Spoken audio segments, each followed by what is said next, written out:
Alors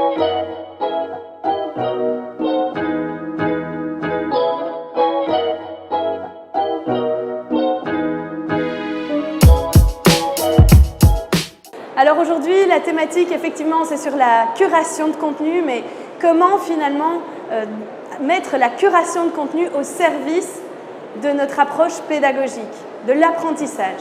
Et on a eu la chance, chez MySkillCamp, de travailler avec Randstad, nous travaillons toujours avec Randstad, et de les aider dans ce challenge.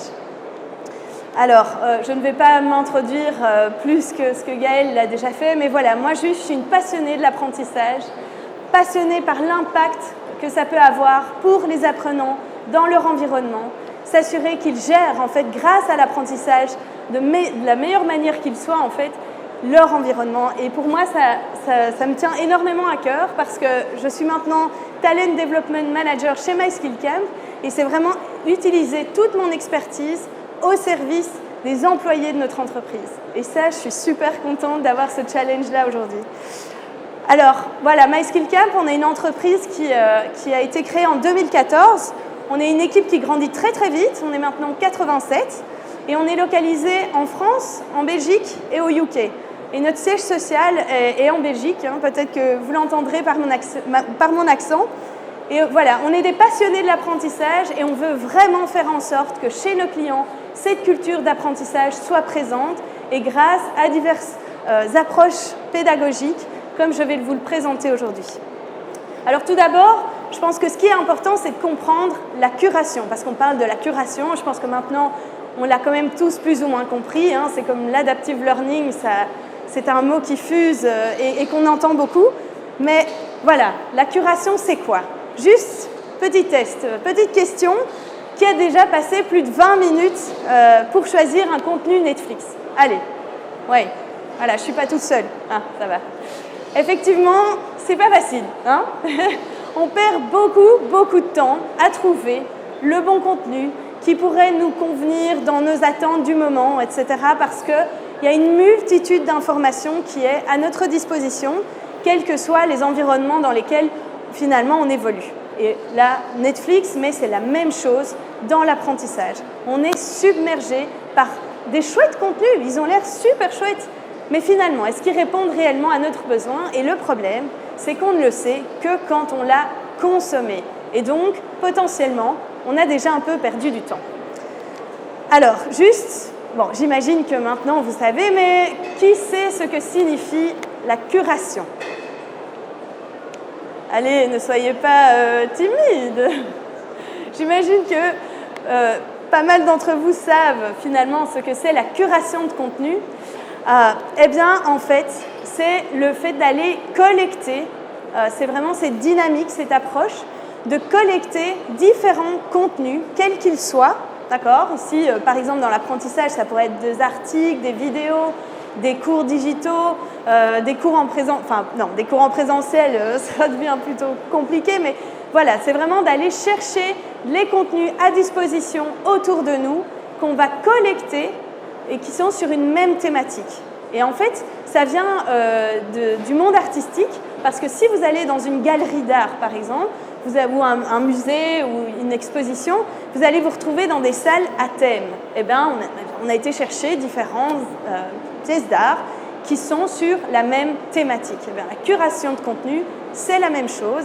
C'est vraiment d'aller chercher le meilleur contenu, de meilleure qualité possible, sur une même thématique. Alors, nous, on a vraiment cette ambition, et on le fait effectivement, c'est d'utiliser la curation dans notre approche pédagogique chez MySkillCamp. Et c'est vraiment une manière aussi d'aider nos clients finalement dans leur approche pédagogique. Alors tout d'abord, ce qu'on prône, c'est de créer des parcours d'apprentissage. Alors comment finalement la curation de contenu, l'identification de contenu pertinent peut aider dans ces parcours d'apprentissage? Eh bien, tout d'abord, on peut sélectionner finalement les contenus comme un menu. Donc ça veut dire que de nouveau, si on vient à Netflix, on ne va pas submerger l'apprenant avec une multitude de contenus qui certainement pourraient être pertinents, mais peut-être pas pertinents pour ce dont lui, il a besoin. Et donc ça permet vraiment d'identifier et de proposer ce menu ad hoc qui va permettre à l'apprenant de consommer de manière satisfaisante le contenu. C'est aussi une manière, en fait, dans un parcours, de ne payer que pour ce que, finalement, on a besoin.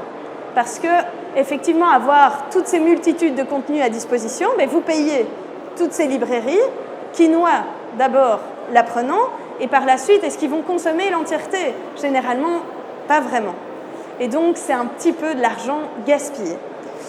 Ensuite, il y a vraiment cette notion d'engagement dans les parcours, avec des contenus qu'on appelle curés, ou je dirais plutôt identifiés, parce que finalement, on va choisir pour l'apprenant le contenu qui sera, enfin les ou le contenu qui sera le meilleur pour lui par rapport à son besoin. Et donc, quand finalement ça fait sens pour vous d'apprendre quelque chose qui fait sens par rapport à un moment donné, mais forcément, vous avez beaucoup plus tendance à vous engager dans le parcours et à vouloir faire toute cette formation, ce programme de formation. Et donc, c'est vraiment là que la curation de contenu a aussi beaucoup d'impact dans un parcours d'apprentissage. Alors nous, c'est pas rocket science, c'est pas non plus édité MySkillCamp, mais on a notre petite approche pédagogique par rapport au trajet de formation qu'on encourage chez nos clients. C'est d'abord d'inspirer, d'aller chercher du contenu inspirant, parce que c'est ça qui va donner envie à l'apprenant finalement de se lancer dans le programme. Vous savez, c'est le why, pourquoi. Ensuite, c'est d'expliquer, vous prenez le concept, c'est d'aller trouver le contenu qui va expliquer au mieux la thématique, le sujet que vous abordez. Ensuite, c'est « Ok, très bien, j'ai compris le concept, tu m'as attiré dans ton programme, mais finalement, comment mettre tout ça en place ?» C'est là que l'impact de la formation est aussi finalement mesurable dans cette partie-là, c'est la mise en place des acquis. C'est très important. Et donc nous, on va aller chercher des tips and tricks, on va dire, des contenus qui vont pouvoir aider à la mise en place du sujet abordé. Ensuite, il y a cette notion d'aller plus loin. On aime bien toujours proposer dans nos parcours le fait de... Alors, est-ce que j'ai faim pour plus? Eh bien, on permet à l'apprenant, finalement, de lui donner plus, d'aller chercher plus. Mais, de nouveau, on va l'identifier pour lui. On va lui permettre d'aller directement là où il a envie d'aller. Et en fait, évidemment, tout ça n'a pas de sens si on ne rend pas le tout interactif. Et donc, dans nos parcours, avec nos clients, on insiste, évidemment, et on a dans notre outil auteur cette possibilité-là aussi, d'avoir des activités d'apprentissage diverses et variées. Et c'est là que le multimodal est important et rentre en jeu. Parce qu'on va vraiment essayer d'attirer, peut-être avec une petite vidéo, ensuite d'avoir des quiz, pourquoi pas d'avoir, ici on sort de la curation, mais une formation présentielle, et d'avoir comme ça divers contenus avec des modalités pédagogiques différentes. Et comme on l'entendait avec la présentation précédente, c'est vraiment d'essayer de répondre et d'attirer et de répondre à l'apprentissage, le cœur de l'apprentissage de chacun des apprenants. Et donc, c'est d'aller l'attirer, de lui donner les clés avec différentes approches dans la formation.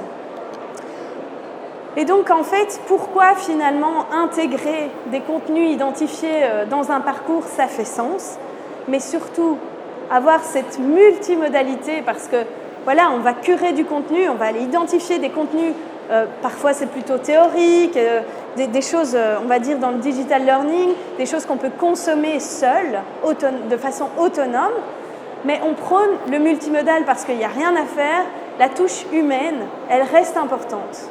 Elle reste clé et peut-être même d'autant plus dans tout ce qui est digital. On n'abandonne pas nos apprenants. C'est très important ça, c'est vraiment qu'ils se sentent soutenus. Et les parcours, ils permettent ça. Surtout si vous créez cette multimodalité, ils permettent vraiment que l'apprenant finalement se sente soutenu dans son apprentissage. Il n'est pas seul. Et donc, il y a déjà aussi cet aspect de social learning qui est assez important dans un parcours multimodal et qui permet finalement d'être en contact avec les autres apprenants. Alors si par exemple on a une formation présentielle, mais on pourra avoir une communauté d'apprenants, etc., de discussion, vraiment de créer cet apprentissage social. Ça permet d'augmenter l'engagement, comme je le disais, d'avoir un trajet finalement avec du contenu identifié, multimodal, etc. Mais on s'engage parce que ça fait sens pour nous. Et à partir du moment où vous les engagez dans quelque chose qui a été identifié pour eux, ben forcément, il y a une diminution du temps de recherche. Le temps est mieux utilisé, c'est beaucoup plus efficace parce que votre apprenant va directement là où il doit aller. Et ça permet aussi ce côté multimodal avec des contenus qu'on aura identifiés au préalable, d'avoir des formations en présentiel et de faire ces liens entre les deux et d'utiliser vraiment, par exemple, la formation en présentiel comme mais voilà, quelque chose d'interactif où on va vraiment aller chercher par exemple les sessions entre les gens de questions-réponses ou de discussions de projets. C'est vraiment d'aller chercher en présentiel ce qui finalement est le plus bénéfique. Parce que parfois on a tendance en présentiel à aller mettre des PowerPoint et de la théorie, mais non, ça n'a pas de sens. On peut avoir un contenu digital qui répondra au concept théorique, qui répondra à l'explication, comme je le montrais avant dans notre approche pédagogique du parcours, et d'utiliser la formation présentielle de façon beaucoup plus optimale. Alors finalement, ben voilà comment, sur base de tout ce que vous avez pu entendre, j'imagine que vous vous doutez un petit peu, mais comment nous, on a finalement aidé Randstad RiseSmart à relever son challenge, d'avoir vraiment un environnement et avec des parcours, enrichis de parcours, qui permettent le multimodal. Alors tout d'abord, bon, je vais vous introduire rapidement, mais je pense que beaucoup d'entre vous savent qui est Randstad RiseSmart. Mais c'est une entreprise qui permet d'accompagner un professionnel, finalement, tout au long de sa carrière. Et il va vraiment lui donner du service, que ce soit en termes d'apprentissage, de coaching, d'outplacement, tout au long de sa carrière. Et je pense que, voilà, ici, l'ambition de Randstad, c'était vraiment de pouvoir permettre une expérience d'apprentissage multimodale à ses apprenants, à ses professionnels qui, finalement, évoluent avec Randstad aussi au fur et à mesure de leur carrière. Alors, évidemment, ils avaient plusieurs besoins de base et des défis importants à relever. Tout d'abord, c'était vraiment d'avoir cette expérience d'apprentissage multimodal, mais disponible sur une plateforme. Disponible sur une plateforme qui puisse faire la différence pour leurs clients qui n'ont pas de plateforme. Parce qu'ici, tout le monde n'a pas à disposition un LMS. Et donc, c'était de pouvoir permettre à leurs apprenants, à leurs clients, d'avoir finalement un parcours multimodal, digitalisé sur une plateforme. Le but, c'était aussi de gagner du temps. Parce que, évidemment, quand on doit designer les cours soi-même, ça prend énormément de temps, ça prend énormément d'énergie, ça coûte de l'argent, il faut consommer des outils, etc. Et donc, finalement, c'était d'avoir des contenus ad hoc, directement prêts à l'emploi. Donc, grâce à nos bibliothèques de contenu qu'on met à disposition, qui sont intégrées sur notre plateforme, ils ont eu l'opportunité d'avoir ces contenus à disposition. Et pour eux, ce qui était aussi important, c'était vraiment d'avoir le soutien d'une équipe d'experts à leur côté pour vraiment s'assurer qu'ils vont dans la bonne direction. Alors, c'est déjà des pédagogues, hein, ils ont déjà une grande expérience du présentiel, mais le but, c'était d'aller un peu plus loin. Et c'était vraiment de se sentir accompagné par des experts qui est en fait notre équipe de Learning Scientists. Donc voilà, il y a évidemment un travail qui avait été fait par Randstad en amont, ce qui a mené finalement à cette réflexion d'aller chercher un partenaire comme MySkillCamp. Ils avaient tout d'abord identifié les thématiques et les compétences qu'ils voulaient adresser dans des parcours sur base d'études qu'ils avaient faites vis-à-vis de leurs clients. Ensuite, ils avaient travaillé sur une ambition pédagogique, c'est-à-dire qu'ils avaient déjà défini finalement leur approche, quel type de modalité ils voulaient avoir dans leur parcours. Donc, est-ce qu'ils voulaient de la vidéo, est-ce qu'ils voulaient de l'e-learning, du coaching, de la gestion de projets, enfin de la mise en relation avec des projets vis-à-vis des apprenants, etc. Donc, ils avaient déjà réfléchi un peu à leur approche pédagogique. Mais il fallait bien évidemment pouvoir la transposer dans une plateforme. Donc ça, c'est encore autre chose. Et ensuite, ils avaient quand même défini les objectifs d'apprentissage pour tous les parcours qu'ils avaient en tête, enfin en tout cas toutes les thématiques qu'ils voulaient adresser et les compétences. Et donc nous, c'est là qu'on est intervenu, on a pu les aider, c'est de mettre notre expertise en matière d'apprentissage à leur disposition. Alors sur quoi ? Déjà, la curation de contenu. Ils avaient ces thématiques et ces compétences bien identifiées Et finalement, c'était, mais quel contenu pourrait convenir dans cette thématique par rapport à tel objectif d'apprentissage? Qu'est-ce qui pourrait aller pour telle audience? Et donc nous, étant donné qu'on a une grande expertise sur les bibliothèques qui sont tout autour de nous ici, des partenaires de contenu, eh bien, on a identifié pour chaque thématique et chaque compétence les contenus qui pourraient faire sens dans le parcours par rapport à leur approche pédagogique. Alors bien sûr, la curation a fait partie de notre soutien, mais c'était aussi les encadrer avec une certaine méthodologie, d'avoir aussi cette intégration parce qu'il fallait faire parler leurs compétences avec des contenus existants. Donc il faut savoir que toutes ces bibliothèques ici autour de nous, elles ont leurs propres compétences. Mais comment on parle? On fait parler des compétences qui veulent dire la même chose, mais ne sont pas nommées de la même façon. Il faut mapper tout ça. Il faut faire parler les systèmes. Et donc ça aussi, ça a été notre rôle. C'était vraiment d'intégrer les contenus souhaités et de mettre les compétences adaptées à leur thématique, à leurs souhaits. Et ensuite, ça a été aussi un point important, c'est d'avoir des conseils sur l'engagement des apprenants. Parce que c'est bien beau d'avoir des belles formations, des beaux parcours, etc. Mais s'il n'y a personne qui sait que ça existe ou qui comprend comment ça fonctionne ou qui n'y voit absolument aucun intérêt de prime abord, mais c'est raté. Donc c'était aussi de les accompagner par rapport à ça. Et juste pour vous donner un petit exemple ici, ça a été vraiment les contenus qu'on propose. Donc il y a plein de contenus gratuits aussi qui existent et qu'on peut pousser dans des parcours, qu'on a identifiés avec eux pour justement les pousser chez eux. Tout ne doit pas être payant. Donc voilà, c'est ça aussi, c'est la curation. Comme je vous le disais, il y a vraiment des contenus qui sont partout et qu'il faut juste en fait avoir certaines compétences effectivement pour les spotter et s'assurer de la qualité. Et donc voilà, par exemple, c'est des partenaires de contenu avec qui on travaille, entre autres, et qu'on a pu intégrer dans leur parcours sur base des thématiques identifiées et des compétences. Ensuite, ça a été vraiment, comme je disais, ils attendaient vraiment d'avoir des experts à leur côté pour se lancer dans cette ambition du multimodal et plus uniquement du présentiel. Et on a pu leur donner un cadre et une méthodologie. Je pense que c'est ça qui est souvent compliqué, on se sent un peu perdu quand on doit se lancer là-dedans parce qu'on ne sait pas par où commencer. Mais nous, c'est notre métier. On voit beaucoup de clients différents avec des problématiques différentes. Et donc, on a vraiment créé une méthodologie aussi d'accompagnement pour vraiment permettre à tout un chacun de devenir autonome à un certain moment et de vraiment être capable de créer des parcours de lui-même et avoir les bonnes compétences également pour le faire. Donc voilà, ça a été vraiment un des challenges, c'est de les rendre autonomes sur cet aspect de création de parcours.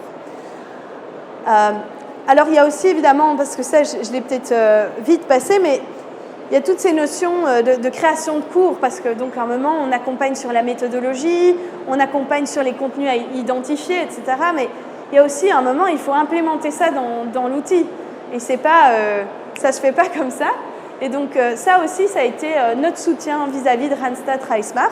C'est vraiment de les aider à implémenter dans notre outil tout ce qu'ils avaient comme ambition de mettre à disposition de leurs apprenants. Donc c'est un gros boulot, mais qui est finalement très rewardant parce que l'expérience des apprenants a été un réel succès. Donc de passer finalement du présentiel uniquement à une approche multimodale, même avec des gens qui n'ont pas une maturité digitale très élevée, mais ça a été vraiment un réel succès. Alors évidemment, comme je vous le disais, il y a cette notion d'engagement, de marketer ce que vous faites. Quand comme je disais, on crée une formation, un programme, etc., si vous le postez juste dans votre LMS ou vous dites « Ah, il y a quelque chose de dispo pour vous, je pense que ça pourrait le faire », c'est pas super. Ça ne marche pas des masses. Et donc, en fait, ici, la manière dont ils procèdent, et qu'on encourage évidemment, c'est de faire un kick-off de lancement du programme. Et pourquoi? Parce qu'en fait, ça engage directement les apprenants dans leur programme, dans leur apprentissage. Parce qu'ils vont comprendre ce qu'ils font là. On explique le pourquoi, finalement, ça pourrait être intéressant pour leur profil. On leur explique le programme en tant que tel, qu'est-ce que ça va demander comme énergie, qu'est-ce que ça va leur... voilà, ils s'engagent dans quoi? C'est important de savoir, on n'aime pas l'incertitude, hein, nous les humains. Et ça permet aussi finalement de s'engager socialement dans quelque chose parce qu'on va avoir les autres personnes du groupe et finalement on va se dire ok, mais on s'engage socialement dans ce programme. Même si finalement il y a pas mal de choses qu'on va pouvoir faire de façon autonome grâce à tout cet aspect de digital learning, de vidéo, etc. Mais il y a cet aspect d'engagement.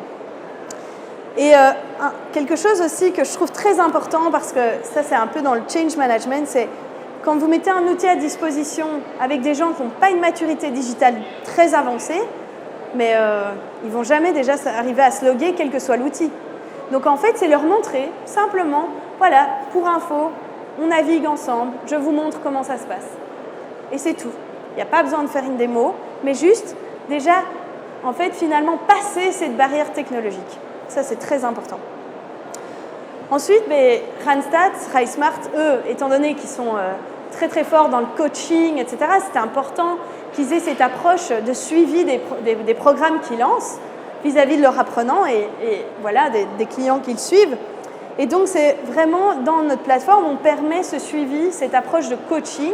Et donc, tous les, on va dire, coachs ou experts de formation qui étaient rattachés à un programme, mais sont rattachés à ce programme dans la plateforme, peuvent suivre la progression des apprenants, peuvent savoir s'il y a un petit problème en ayant une petite discussion avec eux. Il y a un petit chat qui permet voilà, de rentrer en interaction directement avec l'apprenant.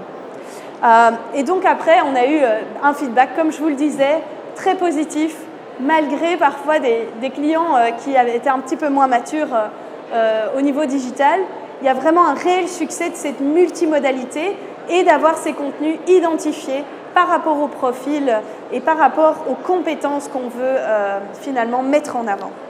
Voilà, MySkillCamp aussi, notre approche de manière plus globalisée.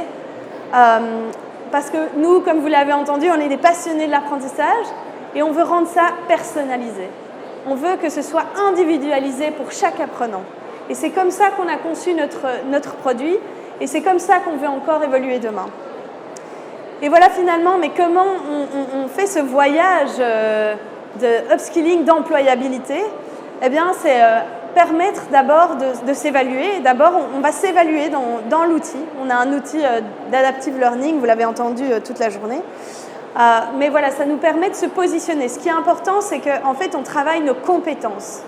Et c'est ce qu'on fait aussi avec nos clients, comme on a fait avec Randstad, c'était des sujets, des thématiques identifiées. On ne poussait pas du contenu comme ça sans réflexion. Et donc, on permet d'évaluer où vous en êtes et où on doit vous emmener.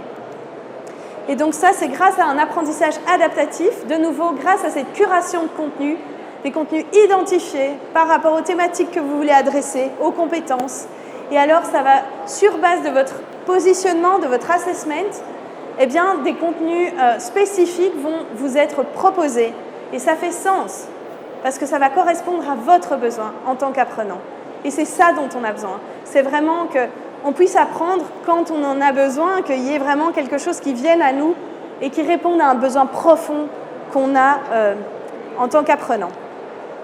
Et alors aussi, quelque chose d'important, c'est la répétition. Il faut absolument être sur de la continuité. Et ça, on le permet également grâce à notre application de rétention d'informations.